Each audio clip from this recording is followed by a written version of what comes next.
Hello, welcome to Full Record Jacket with Phil and Ben. Phil's in red, Ben's in blue, and have we got some tunes for you?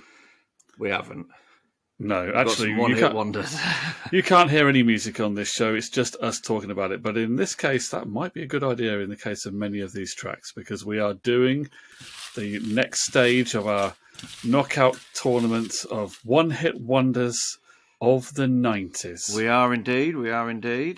I'm quite looking forward to this. I'm all excited, Phil. Now, I can't even remember which episode number this is. I'm sure it says correctly if you're viewing this on YouTube. It's episode 4, yeah? Or 4. episode 5. Yeah, it's episode 4. Okay. It is 4. Yeah. If you clicked I'm on glad episode we 4, know what we're doing. I'm glad if you click to get episode 4, well done. You've come to the right place. So we've already eliminated 3 lots of 4. Is that right? We've got rid of 12. We have, yeah. The Rembrandts, Lisa Loeb, Beats International, which I was really gutted about. The Spin Doctors, which gutted you, obviously. Yeah. And so 12 tracks have so far been eliminated of the 64. So let's, without any further ado, have the next matchup. Ooh, it's exciting, isn't it, Phil? Are you ready? Right, here we go. Next one out the pot is... skibbity. It's Scatman John. I don't know why I'm bothering. I did this in the last one. You can't read any of that. I must admit that is one of the tracks that I have not yet listened to when I've been putting them on my headphones. I've somehow avoided that one. I can't think why. Okay. Well, let's What's see what that? 90? Was that 96? The Scatman John? 95, I think. It may have had one out in 94, but I'm pretty sure it's 95, and it's up against. Oh my good God! It's like Battle of the Dirge. It's up against Bop by Hanson. Oh well, I've got a clear winner on that for sure. Give us your thoughts then, Ben. I don't mind Scatman. I had it playing as I came through Leamington yesterday, and embarrassingly, I had my sunroof open. I was playing it a little bit too loud. I forgot. It's not that bad. Hanson is pure popness, isn't it? It is. It's not as bad as I think. No, I think Scatman John, it just gets a bit annoying after a while. Fair credit to him. There haven't been many scat pop hits, and there's never been anyone calling themselves a Scatman before. So I suppose he was kind of original in a way. Although scat is not new, of course, it goes back to the jazz era. But Bop by Hanson is just one of those songs that I think, of course, it's a bit cheesy. It's very, very catchy. It's teen pop, but I think it's just brilliantly done, and I just think it's a classic of its genre. I don't think you can be angry while listening to it. No, I do think I can understand why some people might find it annoying, but it's one of those records you're either going to find it irritating or you'll enjoy it, and I'm on the enjoy side for that one. My personal opinion on Bop is if they had Discmans, Walkmans in the 1880s, and Jack the Ripper was just about to do some rippering. If this came on, he would have gone, do you know what? I don't need to do it. I'm so happy. I don't need to do it. But if Scatman came on, he'd be tearing it up. The whole of London would there'd just be bodies everywhere. So for that reason, Scatman John, encouraging murder. He's gone. He's gone. He's being ripped up. I'm ripping him up. I can't think of a pun for the departure of Scatman John, but Hanson... Well, he is dead, so he has departed. So are through to the next round. Well done to Hanson. Okay, who's next? Here we go then, Phil. Here we go. We have got... we've talked about this a couple of times. It's a bit of a classic. Slight Return, the Blue Tones. Okay. And it is up against this little monster here. Closing Time, Semisonic. That is hard. That's going to be hard. Yeah, a difficult one. Time. Now, I have sometimes this doesn't always happen for me, but a lot of people hear a song that was a hit song years ago, and they have a memory, a certain event that happened that they have a memory of that song. Yeah. And I have a memory of this being played in water. In a club. It's in a working men's club, and my mate was in the band.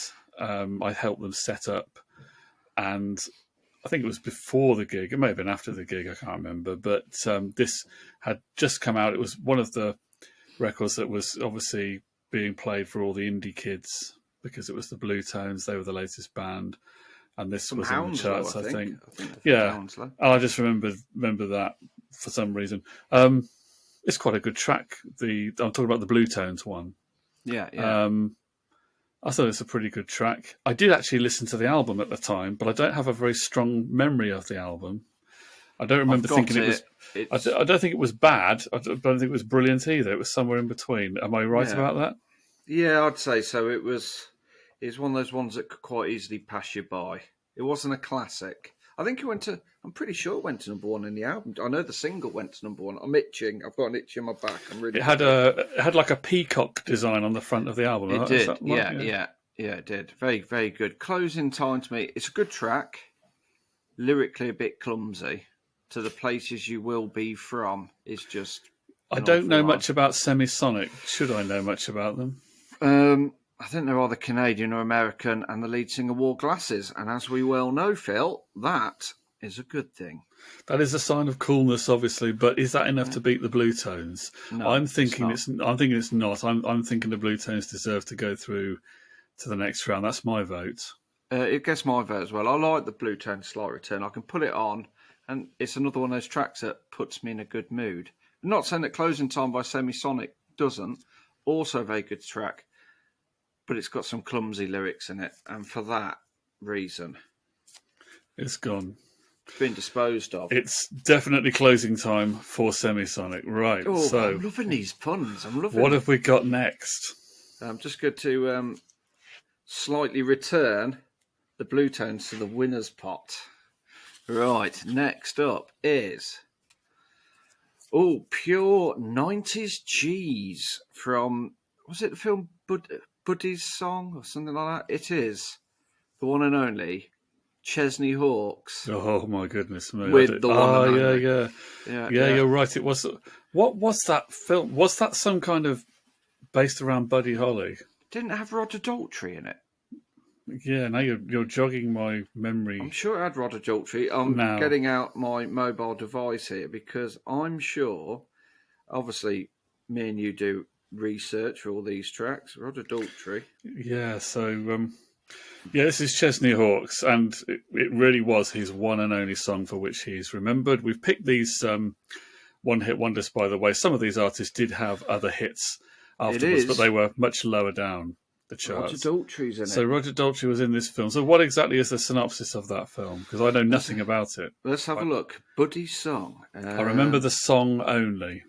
The film follows a teenage boy, Buddy Clark Hawkes, who is determined to make it as a pop star. Okay, aided by his father, Terry, Roger Daltrey. He struggles with young love, estranged parents, and the problems associated with making it in the music business. Okay, so Roger Daltrey played his dad, and it was nothing to do with Buddy Holly. I do remember at the time that my sister and her friends got photographed with Chesney Hawkes. Now, was it my sister and her friends, or was it just her friends that it happened to, and it wasn't her? I can't remember now.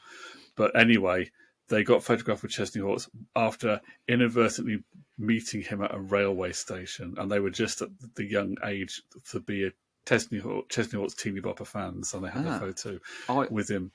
But I can't remember now whether my sister was one of the girls who had the photo with him, or it was her friends it happened to. I think it might have been her friends, because I don't think I've ever seen the photo. So I too have a tenuous link to Chesney Hawkes as well, because my former wife went on a weekend, one of these Butlins weekends, to Butlins, obviously, because when you're going on a Butlins weekend, you're obviously going to Butlins. And Chesney Hawkes was performing, and she was right at the front of the stage, and I think she slightly annoyed him by starting the chant, "You've only got one song, you've only got one song." Something along those lines. I mean, my memory may fade, but at least your sister had a picture of Chesney Hawkes. My cousin has a picture of him and Gary Glitter. So, Oh, my goodness me. Right, so but he is... the less said about that, the better. Who's he up yes. against? He's up against How Bizarre by Oh, my OMC. Oh, my goodness. I do like How Bizarre by OMC. I think it's... I'm sure they look How Hawaiian. bizarre. How bizarre. They had a quirky look. Was the singer a bit geeky? Did he have some sort of... I can't remember now. No, but, I'm sure not that I'm really in any position to call other people geeky. No, he wasn't geeky. Look at him. He looks almost like The Rock. Oh, he's kind of cool, isn't he? He was I think he had that eyebrow thing going on as well. Now that's the one where it's How Bizarre, and isn't there a female voice that sings "Ooh, baby, you're driving me crazy"? Yes. Every time I look around. Yeah. Every time I look around, it's quite in my face. Well, you know what? Ooh, baby. So is it Chesney Hawkes and his very sort of lightweight pop rock song with a guitar solo in it, very teeny bop, the one and only, or is it? Are they what they called OMC? OMC, yeah. I'm obviously we're prepared for this. I'm going to see if OMC actually... They're from New Zealand. Okay. Do you know what it stands for? Otara Millionaires Club. So there you go. Okay, fair enough. I'm leaning towards them on this. I think I am as well. I think their song has... Again, it's a pop song that you either love or hate, but I think it has a teeny bit more sophistication than the Chesney Hawkes one. Yeah, and, I do like the Chesney Hawkes one. It was on in my car as I left town this afternoon, and I didn't dislike it. I wasn't if you're in the mood for a bit of cheese and you can tolerate that level, then it's okay, I guess. Yeah, it's not the worst teeny bop single of all time, but it's OMC are through. The one and only is the No More. How Bizarre. It's gone through. So there we go. So this is now the last draw of this round, isn't it? Of this particular edition, anyway. We're still in round one, of course. We're still in the round of 64. All these go through to the final 32. And it is Walking on the Sun by Smash Mouth, which I'm sure was in Shrek. I could be corrected on that one. Yeah, that's the one that I've liked listening to. I thought it was pretty groovy. And it is up against, please, Wake Up. It's a Beautiful Morning. The Boo Radleys. Boo Radleys. Okay. Because that is a tough one, actually. I'm actually quite stumped by that one. Now, the Smash Mouth one, I do recall it from the time, but I don't remember ever being massively conscious of it, and I never really focused on it. So it was something I heard in the background or heard on the radio, or whatever. But I never really took a huge notice to it. But then, having heard it again with this list, I think it's pretty good. I quite enjoy it. I actually quite like it. Actually, I think it's didn't. Oh, wait there. We could have a problem here. Is it fair to say it's got a bit of a 60s vibe to it? I would say so, yeah. It's quite punchy. What could the problem be? Are you saying it's not problem? Are you saying it's not from the 90s? I know. I'm saying it's from the 90s. It's from 1997. Are you saying they had another hit? They had another hit because they had that, "Hey now, you're an all-star, get your show on. Hey now, you're an all..." Remember that one? Vaguely, yeah. Vaguely. Now, that came out in 1999, and I'm pretty sure... I'm now looking Obviously, I've done no research on this list. I'm now looking up that they had 2 in the top 40. Nothing in the top 10. Just going to have a look where it got to in the charts. They had Walking on the Sun. Yeah, where did that Which is the one we're talking about. That was number 19. Then they did the Fonz the following year, which only got to 82, so we would not call that another hit. No. Then they had All Star, which was a number 24. So we're not. So it fell short of the other one. I think it's All Star that's from Shrek. I'm pretty sure it's that one that's from Shrek. They're a bit tenuous on this, aren't they? Because you could argue that that's another hit. You could. Do people remember it? Well, now I've sang it, and if they like Shreks... It's been in Shrek, that's, So it could, by default, and through pure lack of research, Boo Radley's could be getting a bye into the next round. They could get a bye into the next round. I think they're going to have to, aren't they? Now, the Boo Radleys Wake Up, they also re-recorded that, didn't they, as a Chris Evans jingle? Yeah, they did, yeah. And I'm sure they were signed to Creation as well, weren't they, on the same record label as Oasis? I believe they were, and I don't know. I mean, did they have any other hits?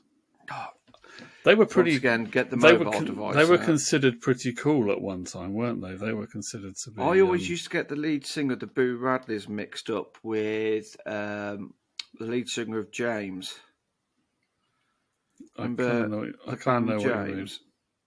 What was his name? The lead singer Tim Booth. Tim Booth, that's it. So the Boo Well, Radleys, I'm looking it up now as well. Here we go. Right, it charted at number 9.